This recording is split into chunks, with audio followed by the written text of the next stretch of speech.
माँ वैष्णो देवी से जुड़ी सभी जानकारियाँ सबसे पहले पाने के लिए सब्सक्राइब करिए ट्रेन राइडर को और साथ ही साथ इस बेल आइकन को दबाइए ताकि आपको मिल सके माता वैष्णो देवी से जुड़ी सभी जानकारियाँ सबसे पहले। मेरी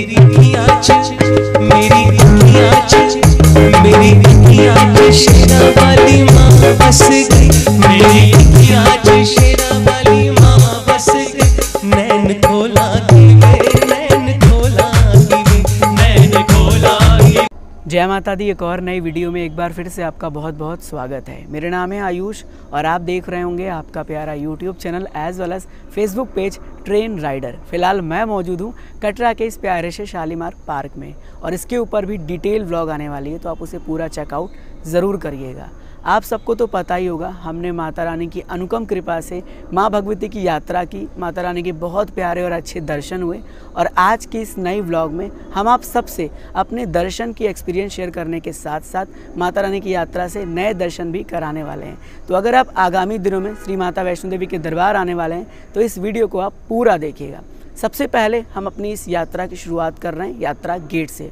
हमने अपनी यात्रा की शुरुआत की थी यात्रा गेट से सुबह 3 बजे के आसपास। अब देखिए, सुबह में हमने यात्रा शुरू की तो आप ये वीडियो क्लिप देख रहे होंगे जो कि यात्रा गेट का है, जहाँ पर भक्तों की संख्या न के बराबर थी, भक्त बिल्कुल नहीं थे, जिससे कि हमें बहुत अच्छा हुआ। अपनी बैगों को चेक कराने में हमें बहुत ज़्यादा समय नहीं लगा और हम तुरंत यात्रा की ओर आगे बढ़ गए। साथ ही साथ सुबह में यात्रा शुरू करने का और सबसे बड़ा एडवांटेज हमें ये मिला कि जब हम जो है वो यात्रा ट्रैक पर चल रहे तो वहाँ पर घोड़े पिट्ठू पालकी थोड़े कम थे, भक्तों की रश भी बहुत कम थी। आप वीडियो क्लिप में सब देख रहे होंगे, जिससे कि पूरी तरीके से बेनिफिट ही बेनिफिट हुआ। तो अगर आप घोड़े पालकी पिट्ठू थोड़ा सा ये सब अवॉइड करके यात्रा करना चाहते हैं और सोचते हैं कि आपकी यात्रा जो है बिल्कुल आसान हो, कोई किसी प्रकार से रश ना हो, तो सुबह का 3 बजे का समय मेरे हिसाब से सबसे परफेक्ट है। अब सुबह 3 बजे अगर आप शुरू करेंगे तो जाहिर सी बात है आफ्टरनून तक आप भवन पहुंचेंगे और आफ्टरनून में दर्शन करने का जो एक्सपीरियंस होगा वो बहुत ही अलग होगा, बहुत अच्छे से दर्शन होगा, बिल्कुल आपको परेशानी का सामना नहीं करना पड़ेगा। अब बात करते हैं, जब हमने यात्रा की शुरुआत की तो हम लगभग 7 बजे के आसपास पहुंच गए अर्धकुंवारी मंदिर के पास। अर्धकुंवारी का फुटेज भी आप देख रहे होंगे, आपके सामने प्ले हो रहा होगा, जो कि माता रानी के इस पवित्र अर्धकुंवारी मंदिर को हम गर्भजून गुफा कहते हैं, जहां भक्त जो है वो गर्भजून गुफा से होकर माता रानी के गर्भजून के दर्शन करते हैं। साथ ही साथ आपको बता दें कि यहाँ पर जो वेटिंग समय चल रहा है वो 24 से लेके 48 घंटे के आसपास का चल रहा है और वेटिंग समय हमेशा चेंज होता रहता है। जैसे जैसे श्रद्धालु की संख्या बढ़ती है घटती है, उस प्रकार से संख्या बदलता रहता है। आप वीडियो में देख पा रहे होंगे, यहाँ पर भी श्रद्धालु की ज़्यादा भीड़ नहीं है, रश नहीं है, रौनक नहीं है। इस वजह से यहाँ पर भी कोई दिक्कत नहीं हो रहा था। आराम से हम लोगों ने 1 घंटे का स्टे किया अर्धकुंवारी पर, क्योंकि वहाँ से हमें कई सारे वीडियो शूट करने थे और जो भी साथी हमारे गए थे उनका पर्ची कटाना था और साथ ही साथ हम मंदिर में दर्शन भी किए। तो अगर आप भी जा रहे हैं तो आप सबसे पहले गर्भजून पर्ची काउंटर के पास पहुँचकर पर्ची कटा लें और फिर यात्रा की ओर आगे बढ़ जाएँ। फिर हमने वहाँ से यात्रा स्टार्ट की 8 साढ़े 8 बजे के अप्रॉक्स हेमकोटी मार्ग से भवन की ओर। हेमकोटी मार्ग का ये ताज़ा नज़ारा आप घर बैठे देख रहे हैं, दर्शन कर रहे हैं माता रानी के इस हेमकोटी ट्रैक का, जहाँ पर भक्तों की चहल पहल थोड़ी कम थी सुबह के समय, लेकिन धीरे धीरे जैसे जैसे हम आगे बढ़ रहे थे तो फिर चहल पहल ज़्यादा देखने को मिल रही थी। अब सबसे बड़ा रीज़न ये था ना कि संडे सैटरडे में भवन पर और यात्रा ट्रैक में रश ज़्यादा रहता है और हमारी यात्रा थी मंडे की, हमने इसीलिए मंडे का डेट सेलेक्ट किया ताकि उस दिन संख्या थोड़ी कम मिले। और जब संख्या कम होती है ना तो दर्शन करने का जो एक्सपीरियंस होता है वो बहुत अलग होता है और बहुत अच्छा होता है। तो इसीलिए आप अगर प्लान बनाने वाले हैं, बना चुके हैं, तो फिर कोई दिक्कत नहीं है, आइए, दर्शन तो आपको मिलेंगे ही। लेकिन अगर आप फ्यूचर में प्लान बना रहे हैं तो कोशिश करें कि संडे सैटरडे को अवॉइड करके श्री माता वैष्णो देवी की यात्रा पर आएँ। अब जैसे जैसे हम हेमकोटी मार्ग से आगे बढ़ रहे थे तो हमें देखने को मिल रहा था कि हेमकोटी मार्ग के ट्रैक पर जो ऊपर शेल्टर शीट्स लगे हैं उन पर और जो रेलिंग्स लगे हैं उन पर पेंटिंग के काम हो रहे थे। पेंटिंग के काम आप देख रहे हैं। अब थोड़ा सा आपको इस बात का ध्यान रखना है, कहीं पर भी आप रुक रहे हैं, किसी वॉल से टच हो रहे हैं, किसी रेलिंग से टच हो रहे हैं, तो ध्यान रखिएगा पेंटिंग हुए हैं तो पेंट्स आपके शर्ट में या बैग में लग सकते हैं। हमारे फ्रेंड थे, उनके बैग में तो काफ़ी पेंट्स लग गया था। इस बात का ध्यान रखिए कि नवरात्रि शुरू है, मतलब आने वाले आगामी दिनों में, इस वजह से सभी काम जो है वो स्टार्ट हो चुके हैं।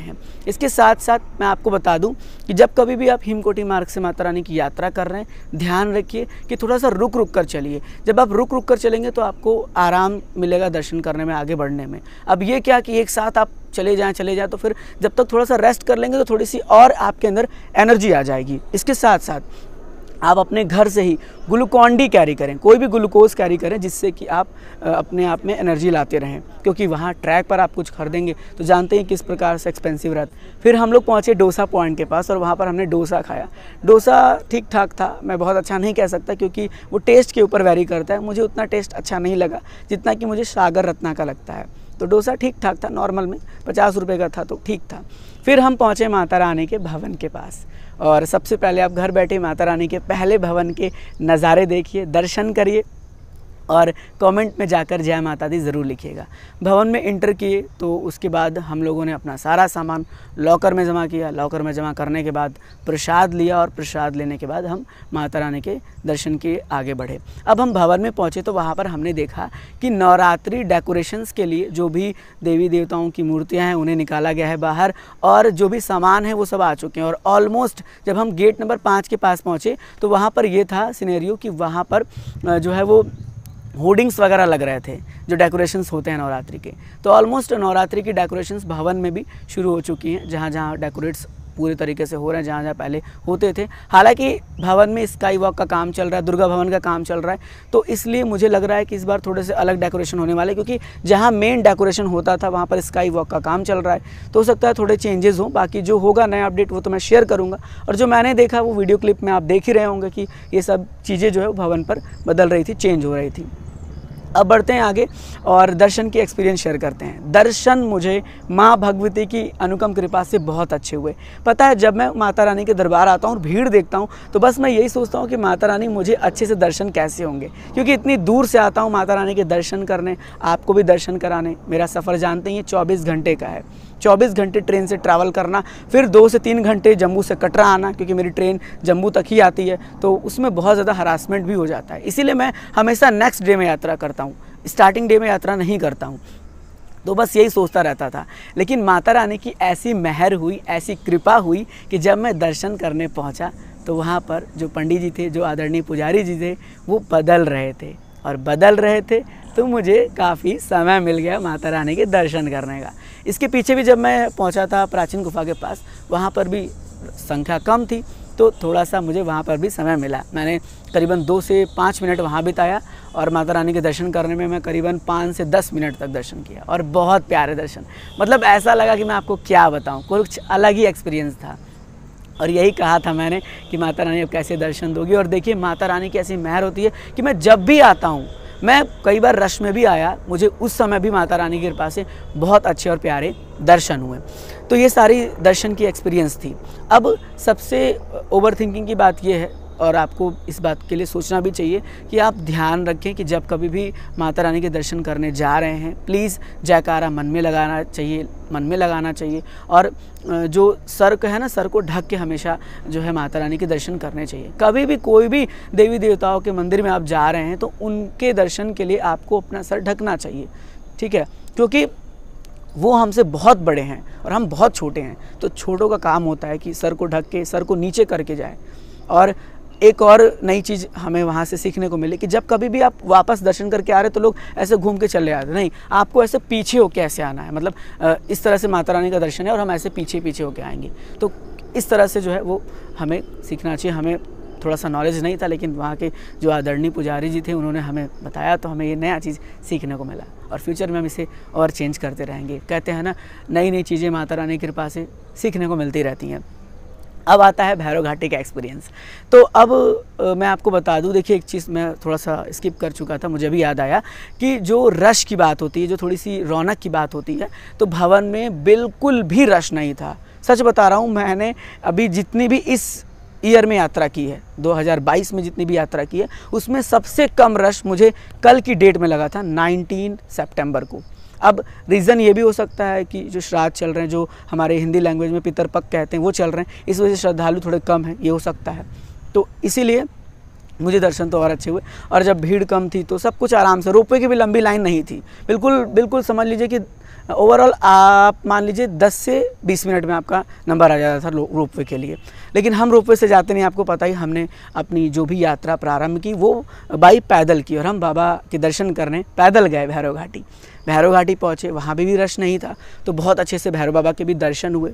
और ये है कि भैरव घाटी के जो ट्रैक्स हैं वहाँ पर एक चीज़ है कि जो काफ़ी सारे जो पहले कंस्ट्रक्शन के वर्क हो रहे थे, अब सब कुछ नॉर्मलाइज हो गया है, बेहतर हो रहा है, और भी साफ़ सफाई देखने को मिली मुझे इस बार, जो भैरव घाटी के ट्रैक में अभी हो रहा था, क्योंकि पैदल गए थे हम लोग, और वो एक्सपीरियंस ही अलग होती है। वो हार्ड चढ़ाई होती है, लेकिन उसकी एक्सपीरियंस बात अलग करते हैं। तो जब वहाँ पे दर्शन किया, फिर हमने, आपको पता है, लाइव वगैरह हमने किया वहाँ से, और उसके बाद फिर हम जो है वो कटरा की ओर प्रस्थान किए, और हाथीमत्ता होते हुए हम अर्धकुंवारी की ओर पहुँचे। और अर्धकुंवारी पहुँचने के बाद जो है वहाँ पर हमने पता किया, क्योंकि हमारे साथी थे, तो हमने सोचा वहाँ पर नंबर आ जाएगा, लेकिन नंबर आ नहीं पाया, क्योंकि 24 घंटे तो हुए नहीं थे, हम तो 12 घंटे से पहले ही पहुँच गए अर्धकुंवारी।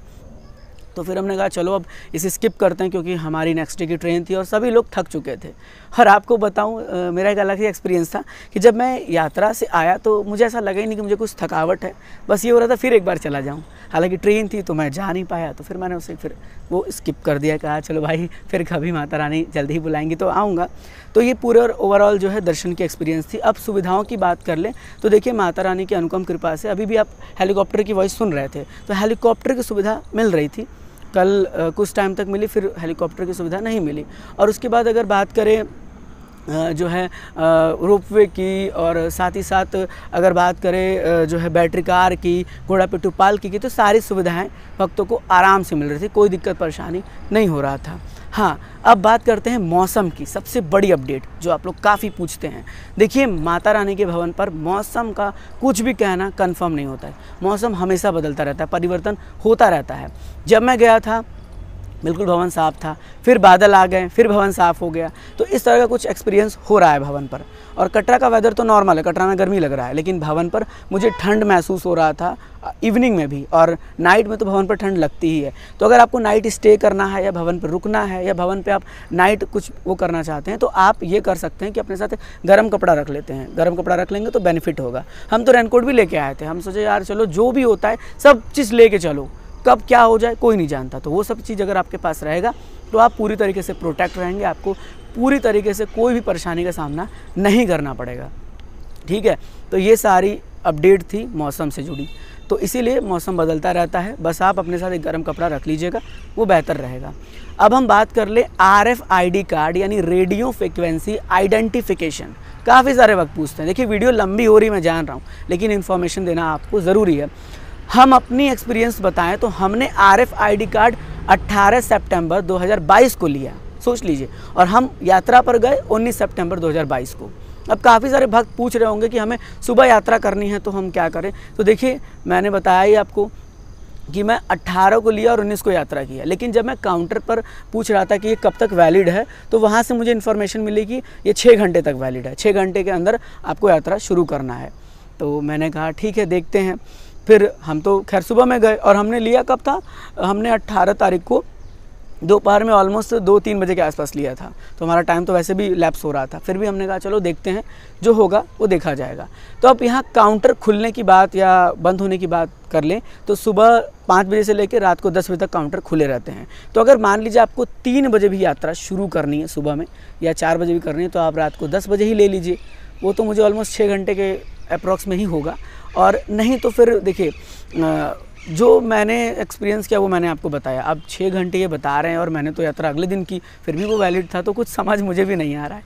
बट हाँ, आप अपने हिसाब से ये चीज़ देख लीजिए। RFID कार्ड लेने के लिए 2 प्रोसेस है, या तो आप ऑफलाइन यहाँ पर आइए, ठीक है। कटरा में जितने भी रजिस्ट्रेशन काउंटर हैं जहाँ पर यात्रा पर्ची मिलती थी, वहाँ पर आपको RFID कार्ड मिल जाएगी, ठीक है। उसका कोई भी इशू नहीं है, बस आपको यहाँ आना है, अपना पिन कोड बताना है। अगर आपके फैमिली मेम्बर में 5 लोग हैं तो 1 लोग का पिन कोड बताएंगे और सबको अलग अलग नाम बताना होगा। लेकिन अगर आपके फैमिली में हैं सब लोग ऑलमोस्ट, और अगर वो अलग अलग हैं, बाई चांस वो अलग अलग यात्रा करना चाहते हैं, तो उनको अलग अलग पिन कोड बताना पड़ेगा। इस तरह से कुछ यहाँ का था। दूसरा प्रोसेस है ऑनलाइन का। तो ऑनलाइन RFID कार्ड आपको नहीं मिलने वाला है, ये ध्यान रखिएगा। कई जगह पर मैं देख रहा हूँ वीडियोस, मतलब न जाने कैसी कैसी वीडियोस बनाते हैं लोग कि ऑनलाइन RFID कार्ड आपको ऐसे मिलेगा। नहीं, ऑनलाइन आपको यात्रा आपका रजिस्ट्रेशन कराना पड़ेगा। यात्रा स्लिप मिलेगा जब आप रजिस्ट्रेशन कराएंगे। सेम प्रोसेस है यात्रा पर्ची की तरह। आप वेबसाइट पर विजिट करिए, ऑफिशियल वेबसाइट जो कि www.maavaishnodevi.org है। वहाँ से अपना रजिस्ट्रेशन करिए, वो स्लिप निकालिए और स्लिप लाकर काउंटर पर दिखा दीजिए। वो QR कोड से स्कैन करके आपको RFID कार्ड दे देंगे। वहाँ आपको कोई डिटेल बताने की भी ज़रूरत नहीं पड़ेगी। तो कुछ इस प्रकार का प्रोसेस है ऑनलाइन ऑफलाइन का। ऑनलाइन RFID कार्ड आपको नहीं मिलेगा। आप ऑनलाइन रजिस्ट्रेशन कराइए या ना कराइए, आपको आकर काउंटर से RFID कार्ड तो लेना ही पड़ेगा। और अब आती है जमा करने की बात। तो रिटर्न आएंगे तो जगह जगह पर बॉक्सेस बने हुए हैं, वहाँ आप जाके अपना RFID कार्ड जमा कर दीजिए। ये सारी अपडेट थी, ठीक है। और कोविड्स की कोई भी दिक्कत नहीं है, कोई चेकिंग कोई टेस्टिंग कुछ नहीं हो रहा है। आप आना चाहते हैं तो आ सकते हैं। तो आज के इस वीडियो में हमने ऑलमोस्ट सारी जानकारी कवर कर दी है और उम्मीद यही करूँगा कि आपको ये वीडियो, ये व्लॉग बहुत अच्छा लगा होगा। अगर अच्छा लगा, इन्फॉर्मेटिव लगा है तो प्लीज़ एक कमेंट करके अपना फीडबैक दीजिएगा कि आपको कैसा लगा। और हाँ, आपके लिए शालीमार पार्क का व्लॉग आने वाला है तो उसे भी देखिएगा। कोई नहीं, अब मैं फिर मिलूँगा आपसे एक और नए इन्फॉर्मेटिव वीडियो में। आप जुड़े रहिएगा, अपना प्यार देते रहिएगा और प्लीज़ शेयर कर दीजिएगा इस वीडियो को। God bless you all. जय हिंद, जय माता दी। गया घर बुलावा तेरी ओर से, गया घर